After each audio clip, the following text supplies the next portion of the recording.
इंशाल्लाह जो ज़िंदगी हमारी गुजर गई है उस पर तेरा शुक्र अदा करते हैं, और जो ज़िंदगी बाकी है उस पर तेरी रहमत के तलबगार हैं। तू अपनी रहमत के दरवाज़े। मोमिनो, तुम्हें क्या हुआ है कि जब तुमसे कहा जाता है कि अल्लाह की राह में जिहाद के लिए निकलो तो तुम जमीन से चिपके जाते हो, यानी घरों से निकलना नहीं चाहते? क्या तुम आखिरत की नेमतों को छोड़कर दुनिया की जिंदगी पर खुश हो बैठे हो? सो दुनिया की जिंदगी के फायदे तो आखिरत के मुकाबिल बहुत ही कम है। अगर तुम न निकलोगे तो अल्लाह तुमको बड़ी तकलीफ का अजाब देगा और तुम्हारी जगह और लोग पैदा कर देगा और तुम उसको कुछ नुकसान न पहुंचा।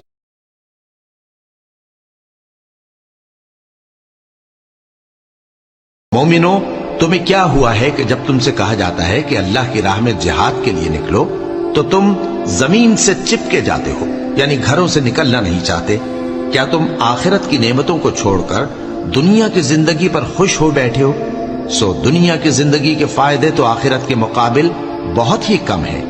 अगर तुम न निकलोगे तो अल्लाह तुमको बड़ी तकलीफ का अजाब देगा और तुम्हारी जगह और लोग पैदा कर देगा और तुम उसको कुछ नुकसान न पहुंचा।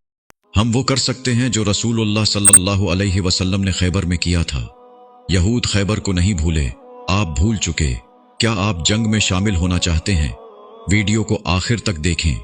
खैबर के किलों में पनाह लेने वाले यहूदी खाने पीने का सामान लेकर हमारे नबी सल्लल्लाहु अलैहि वसल्लम के जाने के मुंतजिर थे।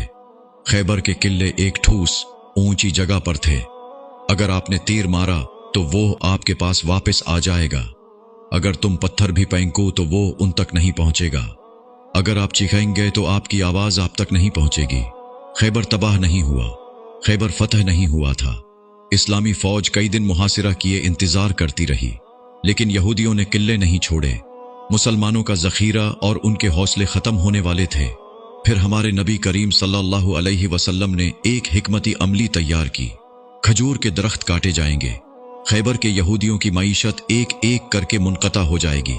उनकी किस्मत टूट जाएगी, उनका मुस्तकबिल उखड़ जाएगा, क्योंकि यहूदियों के लिए पीसा, दौलत और खुशहाली सब कुछ था।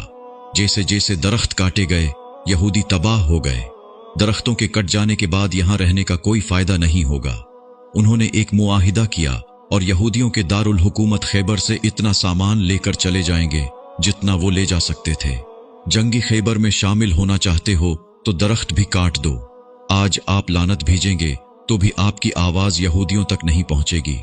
पत्थर फेंकोगे तो इसराइल तक नहीं पहुंचेगा।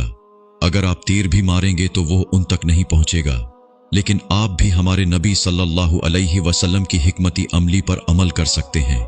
अपनी कुल्हाड़ी ले लो और यहूदियों के दरख्त काट दो। वो कैसे? हर यहूदी की जायदाद जो आपके घर में दाखिल होती है एक दरख्त है।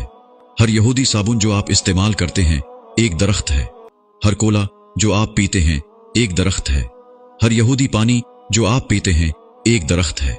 Cokes, Pepsi, Fanta, M&S, AMC, Donald's, Domino's, Pizza Huts, Tescos, Sainsbury's, Morrisons, Ariel, अल्जिडास, मैक्स, दानोन्स और गोगल को देखें। जो उनका साथ दे रहे हैं वो उनके दरख्त हैं। क्या आप खैबर की जंग में शामिल होना चाहते हैं? लिहाजा बाइकाट की कुल्हाड़ी उठाओ और यहूदियों के दरख्त काट दो। हमारा अल्लाह फरमाता है कि जो कोई मामूली सी नेकी भी करेगा उसे उसका अजर मिलेगा। इस पैगाम को अपने तमाम मुस्लिम ग्रुपों तक पहुंचाएं। आओ मुसलमानों, खैबर में शामिल होने का वक्त है। तो क्या हम इतने कमजोर ईमान वाले हैं कि ये भी नहीं कर सकते? हम वो कर सकते हैं जो रसूलुल्लाह सल्लल्लाहु अलैहि वसल्लम ने खैबर में किया था। यहूद खैबर को नहीं भूले, आप भूल चुके। क्या आप जंग में शामिल होना चाहते हैं? वीडियो को आखिर तक देखें। खैबर के किलों में पनाह लेने वाले यहूदी खाने पीने का सामान लेकर हमारे नबी सल्लल्लाहु अलैहि वसल्लम के जाने के मुंतजिर थे। खैबर के किले एक ठूस ऊंची जगह पर थे। अगर आपने तीर मारा तो वो आपके पास वापस आ जाएगा। अगर तुम पत्थर भी फेंको तो वो उन तक नहीं पहुंचेगा। अगर आप चिखाएंगे तो आपकी आवाज आप तक नहीं पहुंचेगी। खैबर तबाह नहीं हुआ, खैबर फतह नहीं हुआ था। इस्लामी फौज कई दिन मुहासिरा किए इंतजार करती रही, लेकिन यहूदियों ने किले नहीं छोड़े। मुसलमानों का जखीरा और उनके हौसले खत्म होने वाले थे। फिर हमारे नबी करीम सल्लल्लाहु अलैहि वसल्लम ने एक हिकमती अमली तैयार की। खजूर के दरख्त काटे जाएंगे।